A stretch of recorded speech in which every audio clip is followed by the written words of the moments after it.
नमस्कार, मैं डॉक्टर श्रद्धा वशिष्ठ आपका सबकी शिक्षा में बेहद स्वागत करती हूँ। जैसे कि मैंने आप सभी को बताया था कि जिन केंद्रीय विद्यालयों में पहली, दूसरी और तीसरी लिस्ट के बाद भी कुछ सीट खाली रह जाएंगी, वह फिर से फॉर्म निकालेंगे।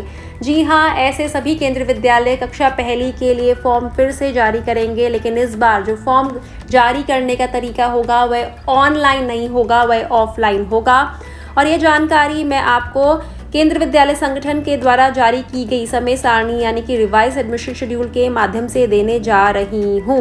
12 मई को वह सभी केंद्रीय विद्यालय जिनमें पहली, दूसरी और तीसरी लिस्ट के बाद भी RTE category, SC category, ST category और OBC non creamy layer category के तहत सीटें खाली रह गई हैं, तो इन सीटों को भरने के लिए यानी कि आरक्षित सीटों को भरने के लिए वे फिर से ऑफलाइन फॉर्म निकालेंगे।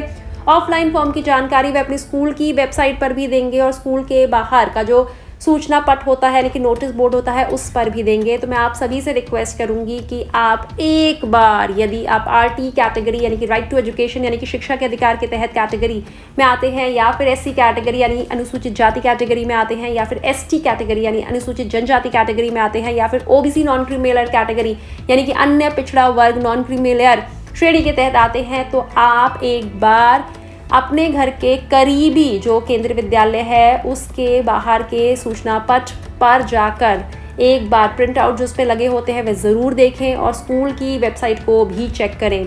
हो सकता है स्कूल ने फॉर्म जारी करे हो। हर साल बहुत सारे केंद्रीय विद्यालय ऑफलाइन फॉर्म निकालते हैं, बच्चों का दाखिले होते हैं। मेरी जानकारी में बहुत से ऐसे लोग हैं जिन्होंने पिछले साल ऑफलाइन फॉर्म के माध्यम से अपने बच्चों का दाखिला करवाया था, लेकिन ये ऑफलाइन फॉर्म पूरे देश के सभी केंद्रीय विद्यालयों में नहीं निकलेंगे, केवल उन्हीं में निकलेंगे जिनमें पहली, दूसरी और तीसरी लिस्ट के दाखिलों के बाद भी SC category, ST category, OBC non creamy layer category और RT कैटेगरी के तहत सीटें खाली रह गई होंगी। उम्मीद करती हूँ जानकारी से आपको लाभ होगा, और अगर आप अभी तक सबकी शिक्षा के साथ नहीं जुड़े हैं तो आज सबकी शिक्षा के साथ जुड़ें। 2,50,000 से ज़्यादा परिवार सबकी शिक्षा के साथ जुड़ चुके हैं और हज़ारों की संख्या में बच्चों का दाखिला पूरे देश के अलग अलग स्कूलों में सबकी शिक्षा के माध्यम से हुआ है। आप हमारा इंस्टाग्राम पेज और फेसबुक पेज भी फॉलो कर सकते हैं। अब मुझे डॉक्टर श्रद्धा वशिष्ठ को इजाज़त दीजिए। नमस्कार।